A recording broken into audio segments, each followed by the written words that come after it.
Today is a very big day in terms of what we're doing. Look, these are tremendous sanctions. These are very big. Those are against their two big oil companies, and we hope that they won't be on for long. We hope that the war will be settled. Donald Trump has done something his predecessor did not: sanction Russia's oil giants Rosneft and Lukoil. Together, the two companies account for 55% of the country's oil output, and their revenues are crucial in financing the Russian military. The sanctions freeze all of their assets in the United States and forbid US companies to do business with them.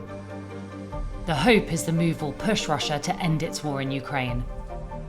The dream scenario would be that you get the price of Russian oil, which is called Urals, you get that price to fall. And so it is possible that in coming weeks, because of these Rosneft and Lukoil sanctions, we are going to see people step away from buying Russian oil, and that could cause the Urals oil price to fall, in which case that would really put pressure on the Russian budget. In line with the US sanctions, the European Union has announced a complete ban on Russian liquefied natural gas imports by the end of 2026. And measures against Moscow's shadow oil tanker fleet that the Kremlin uses to avoid sanctions. Today, 30 to 40% of the war effort is financed through the revenues of the shadow fleet. It represents more than 30 billion euro.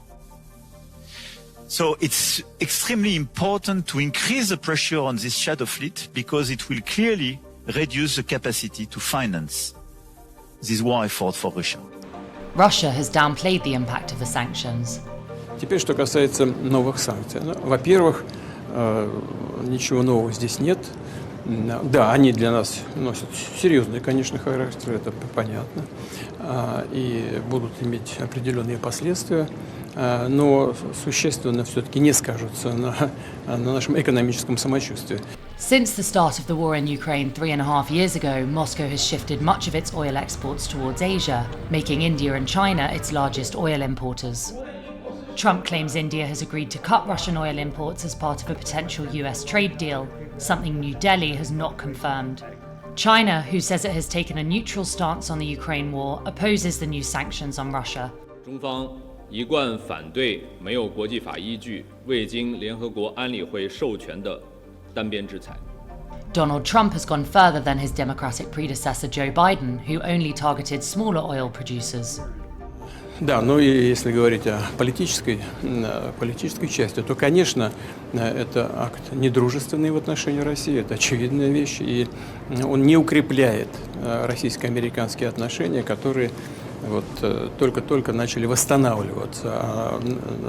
Конечно, такими действиями администрация США наносит ущерб российско-американским отношениям.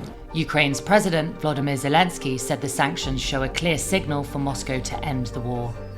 It is really, really hard to fight a war and to fight a terrible war when your economy is imploding.